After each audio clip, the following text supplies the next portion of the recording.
Adrian Fontes is the Secretary of State in Arizona. He's with us now, Mr. Secretary. Nice to have you with us. Thanks for having me, Rob. Why are you against this investigation? Well, first of all, I want to thank you for having me on. Secondly, I think this investigation is an end around by the Department of Justice to get past Judge Brnovich and the pending Department of Justice litigation to try to get and potentially compromise the personal identifying information of Arizona's voters, which I am charged to protect.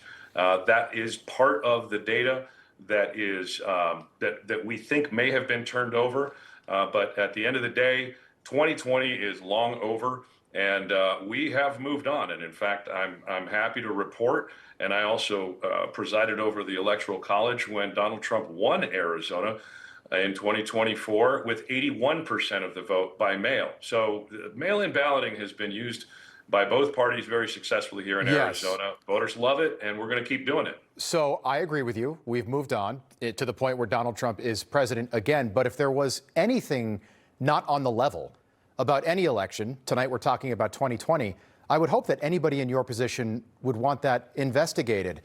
And you're right. So in 2020, 85% of the votes were done with mail-in ballots. In 2024, that number fell to 80%. Is that accurate?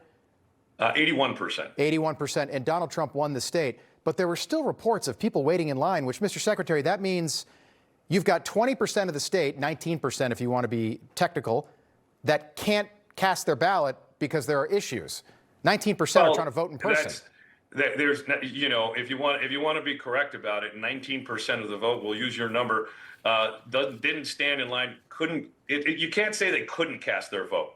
How about this? Just had issues. They cast their vote by choice in person, and they had their ID checked, just like is the law. And let me just say this. Attorney General Mark Brnovich, may he rest in peace, he already did a very thorough investigation, and you may have interviewed him in the past, I'm not sure, but he is a very stalwart Republican, and he put out this 24-page report about the 2020 election.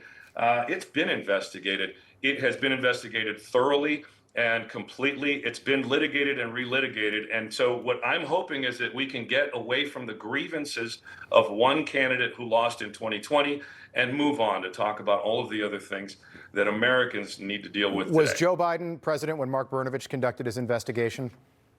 I don't know that that's relevant to the fact that Mark Brnovich, a Republican, two-time Republican Attorney General here in Arizona, is the one that conducted the investigation. I would not impugn his integrity. I am not even impugning if I totally anyone's disagreed with integrity. him. No, I'm not impugning his integrity, sir. I'm just saying that Joe Biden was president, meaning the Joe Biden Department of Justice, led by Merrick Garland at that time, was certainly not cooperative with his investigation, and I did interview him about that issue, and he wasn't able to get all of the information he wanted, though he did still submit a report.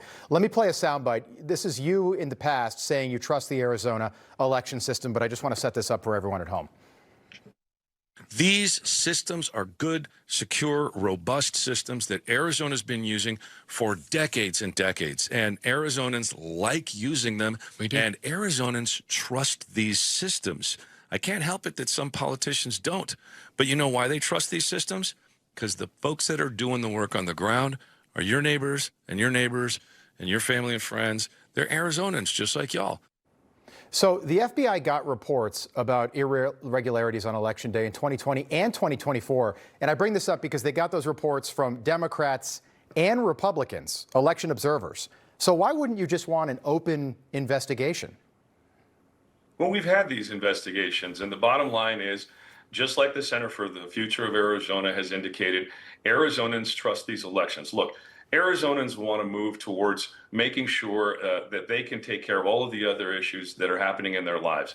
But I think it's also important for your audience to understand we have citizenship checks across the board for our elections. We do ID at the polls. Every ballot in Arizona is a ballot on paper. And I understand that there's a lot of people who are still hearing about voting machines and no IDs and things of this nature. We follow the law in Arizona as it pertains to executing our elections, and it is a human endeavor. All that means is we've got to keep working to make it better and better. And I'm hoping that we can continue to use ballot by mail Mr. Secretary, I hope you'll come back. I'm fine with all that. I honestly hope you'll come back. So I hear everything you're saying, and I understand that. But why not open the books to an investigation. I'm hearing that Maricopa County hasn't even gotten the subpoena. That's what they claim. I'm wondering, can you assure that the FBI will get all of the records that they're requesting? Well, the records that they requested the request didn't go to Maricopa County. It went to the state Senate. Senate President Warren Peterson, who's running for Attorney General, handed over that data. This is from the old Cyber Ninja audit, those leftover records. So just to make sure we're clear, But you're going to be cooperative? Or have information. I don't think Maricopa County got any subpoenas, just to be clear. If they will, you'll be cooperative, though, and make sure this stuff gets to the people that need it?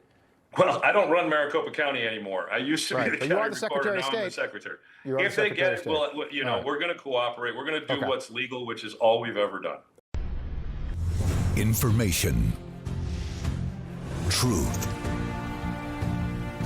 is freedom. Is Newsmax. It's real news for real people.